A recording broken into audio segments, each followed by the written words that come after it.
Yan, pag-usapan natin ang tungkol dito sa, ba? Filipino and European. Oh, grabe oh. Ito ha. Pag-usapan natin yan ha, bago tayo mag-umpisa, please. Ha? Wait lang. Bago tayo mag-umpisa, please comment down below, like and subscribe kayo. No? Paano ba sila nagkita? Wait lang. Paano ba sila nagkasama at paano sila nagkita dito sa isang lugar? Yan ha. Wait lang, titignan natin kung nakabukas ang Bluetooth dito sa isa ko. Baka nakabukas eh. So wala. Dito tayo sa ating ano. And a lot of people agree with me that a lot of foreigners, especially males, come to the Grabe, no? Philippines because of the beautiful women you can find around here and their family. Grabe no, bakit kaya nahuhumaling sila na mapaibig ng mga Pilipino or Pilipina dito sa Pilipinas? Itong mga foreigners na ito. Pero bago tayo mag-umpisa, please po like, comment at mag-subscribe na kayo. Ito po ang Wow Philippines. Tignan natin kung anong nangyari sa kanilang pag-iibigan, dalawa sila, no? Ito kasi gusto natin malaman, gusto natin maintindihan kung bakit ba sila nahuhumaling sa mga Pilipino dito sa Pilipinas. Pakinggan natin. Oriented way of living, which is perfect for anyone who's looking for a wife. But the people who are not getting all the credits, like I said in the last video, are the Filipinos, the men. Now, I told you about that happening before. I brought a video about Berkeley and her boyfriend. I have a Filipino boyfriend, so I actually met him at his job. He works on cruise ships. Oh, He's a nice. bartender. Well, he was just very confident, and I think that's what drew me to him. He's very funny. He's got lots of tattoos, which I like. Oh, nice. So that kind of Filipino ang kanyang nobyo, no? At saka ano daw, grabe. Yung siguro yung humors talaga, yung talagang may pagka-joke. Alam mo naman ba sa Filipino, joker yan. Kahit sa babae po ay talagang maalaga ang mga Pilipina. Talagang gustong-gusto ng mga kahit anong mga lahi ang Pilipino talaga, the best talaga mag-alaga yan. Kita nyo naman sa mga nursings, mga doctors, talagang magaling ang mga Pilipino. Panoorin natin. got me first. He has cute style too. He's always wearing nice shoes. Oh. He's got a cute smile. He's got his little glasses. He's just a little cutie, and I love him so Whoa. much. And I think it was the confidence that got me. That he was so bold. Now, this is another video to prove me right. Filipino men are winning hearts of women from around the world. The guy is just one of those guys you find around the Napaibig islands, siya. like here in the provinces. Just like the men come to the Philippines and, get those province girls. This is a video about how Filipino men are also winning hearts of people from around the world. We are in Cebu because we're going to try to get your visa. For Swerte the ng Netherlands. Bisaya, You're ah. gonna come with me in April. This morning we arranged all the papers, and then now we're going to print it, and tomorrow's appointment, right? Yeah, I'm so excited, but I'm nervous. I'm nervous, yeah, for the appointment is going to be an interview, so let's Nervous. see. But we'll take you along today. First time in Europe, right? Yeah, I'm sure I like it. Yeah, I hope so. I'm so excited also to see your military. Yeah. One of my clothes for MG for the Netherlands, but he doesn't want yet. I want to buy like cute jeep. Ang swerte niya na mapalahian siya ng maganda. Pero talagang dabi sa mga Pilipino, grabe humble niyan, grabe yung warm-hearted ng mga Pilipino, especially talaga kung nasa mga beaches ka, talagang mapaproud mo rin ng mga dagat ng Pilipinas. Napakaganda, napakalinaw at napakalinis. At syempre yung mga tao dyan ay makakausap mo ng maayos at matitino. Hindi katulad siguro sa ibang bansa, sa ibang mga Asians na ang mga tao doon ay medyo suplado. Sa Pilipinas po, ang mga Pilipino ay talagang warm-hearted people yan. No? Talagang maganda ang pag-touring sa kanila. Tingnan mo naman yan, napaka-sweet nilang dalawa. Oh. Tingnan natin ha. Jeans and like sweater. I mean, the first my visa needs to be approved, but I already know it's going to be approved. We bought shoes for MD and for So me. excited. Accidentally, I also bought shoes because there was 40% discount. So we have Wow. 2 pairs of shoes and socks. Sucking my new Mahal niya. shoes. Look, and it's 40% off. So it's just like 2,005 or something. Mahal na mahal It's niya. my new shoes. It's cute. It's really Yeah. cute. Also Adidas. Oh. Ha? Third round. Binihisan ah. Lunch in the Philippines. Chicken again. We're Wala done pa. for printing papers. Look how many papers. And this is not everything because there's still a lot in the hotel. But look, it's crazy, right? Yeah, so busy. To the hotel now to organize everything and then chill. Alam mo, sa mga dati ko pang mga vlog, ay sinasabi talaga na sa Pilipinas daw napakamura ng mga bilihin. Kaya nga daw sila ay nahuhumaling na pumunta ng Pilipinas kasi nakikita nila na talagang ang mga hotels dito ay triple, no? I-compare mo sa kanilang mga bansa, no? Wait lang, isaksak ko lang.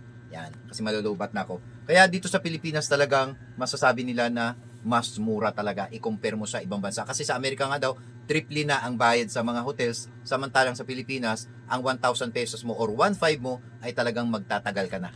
Di ba? Tingnan natin kung ano masasabi ng mga ibang mga bansa rito. Please comment down below kayo at pwede kayo magpa-shoutout sa akin. Pero the best talaga ang Pilipinas. Napakamura pa rin talaga ng mga bilihin dahil ang mga dolyaris ng mga foreigners na ito ay talagang abot na abot sa 1 buwan or 2 buwan, 3 buwan, pwede ka pa talagang tumira sa Pilipinas. Okay. I ordered pizza for us, but what did you get Wow. instead? Wow. Because MJ feels like pizza. Yeah. Oh, yummy. Yeah. Pizza is not food, right? Pizza is not food, it's snacks only, so. Snack. What? just only a food. Organizing everything. It's also a food. For tomorrow, we bought this, and look Wow. how many papers. Everything, look how many papers. But Yay. ready for tomorrow. So nervous. Now we need to practice Yeah. your Nervous. interview. We're done for the visa. Now we're gonna practice Shoganun because I'm taking Shoganun classes and MG is helping me with learning. Swerte nito, okay, no? yeah, let's go. Diin man kaw gikan. Yeah, Marunong siyang Did you Bisaya. arrive? Kagano man kaw no abot. Tingnan nyo, dahil sa pagtagal nila dito sa Pilipinas, talagang mahal na mahal nila ang Pilipinas, natuto na silang magbisaya. Nasa Cebu daw sila, pero once na ito ay pumunta pa ng mga ibang lugar, sigurado ako, mas lalo nilang malalaman ang ibang mga culture, ang iba pang mga lingwahe ng mga Pilipino. Pero the best talagang Pilipinas. The best talaga. We will leave now. Ato na ako. Okay, that's good. Marunong siyang magbisaya.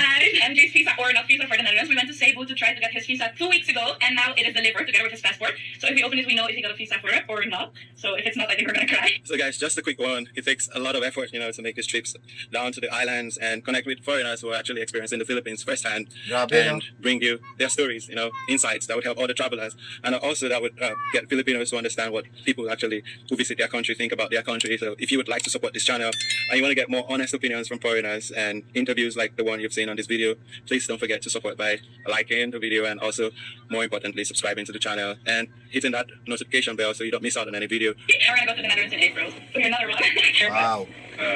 Yeah, I think it's working. Another one. Another one. Alam mo, iisipin mo na kung dito sa Pilipinas yan, Pinoy at saka sa Pilipinas, alam mo na mga Pilipina, pag gusto nila may mga itsura, kung sila ay maganda, hanap sila ng magandang pugi. Pero kung pangit ka, syempre hanapin mo pangit din. Pero joke lang yan ha. Pero alam mo yung mga foreigners po, hindi sila namimili kung pangit o maganda ka, basta maganda ang kalooban mo. Kahit maitim ka o maputi ka, talagang pasok ka sa banga sa kanilang mga taste, no?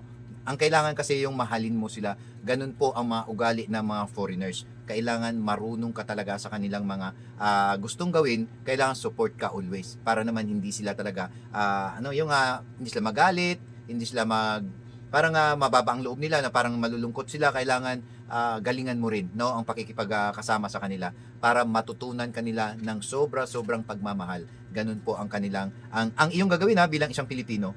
Okay. I was really nervous. My heart. Wait, That's it? that's it? Yeah, I think. You have been issued a visa. Yeah. Yeah. Oh my God, wait. I'm shaking. See, oops, sorry. Look, we gave 90 different papers or something, right? Yeah, I'm so happy, guys. Mahal na mahal niya, no? We're happy with how our house turned out. Yeah, so happy. Wow. May mga may mga na sila, may mga memories na sila, Pakaswerte niya, no? She actually came here as a tourist to Siargao. Siargao is Oh, one of the Siargao. most touristy parts of the Philippines, and you get a lot of foreigners coming in there. Beautiful Now spot she in came the here, Philippines. just like Berkeley did, and she found herself the love of her life. Well, he was just very confident, and I think that's what drew me to him. He's very funny. He's got lots of tattoos, which I like. So that kind of got me first. He has cute style too. He's always wearing nice shoes. He's got a cute smile. He's got his little glasses. He's just a little cutie, and I love him so much. And I think it was the confidence that got me. That he was so bold right when I first met him. Like the first day I met him, he's like, "Okay, so I'm gonna take you out on a date tomorrow," and I said, "Okay, sure." Like I love the boldness of it and the courting. He's very he tries often to keep our relationship healthy and going, and I really do appreciate that. I think it's super cute and kind. So guys, once again, I'd just like to let you guys know that it is actually true that Filipino men are winning the hearts of women from around the world. It's not just the girls, it's not just the island, it's not just the country. Grabe, no? People from around the world. It's also the men. Kudos to the men, Filipino men. Thanks for watching. I'll see you on the next video. So, ibig sabihin, dahil sa nagustuhan nila talaga ang Pilipinas, dahil sa ugali ng mga Pilipino at Pilipina, no? Yan nga sabi ko sa inyo, hindi sila namimili kung pangit ka man o maganda ka, as long na kaya kang mahalin dahil sa mabait ka, humble ka, warm-hearted ka, doon sila talaga nahuhumaling sa mga Pilipino. Bukod pa dahil sa maganda na rin ang Pilipinas, lalo na po sa Siargao, Boracay at sa iba pang mga beaches natin dito, talagang mas mahuhumaling sila sa ugali ng mga Pilipino. Kaya po, please, bago tayo magtapos, no? Like, comment, mag-subscribe, suportahan nyo po ang aking channel. Ito po ang Wow Philippines. Maraming salamat. Keep safe. God bless po.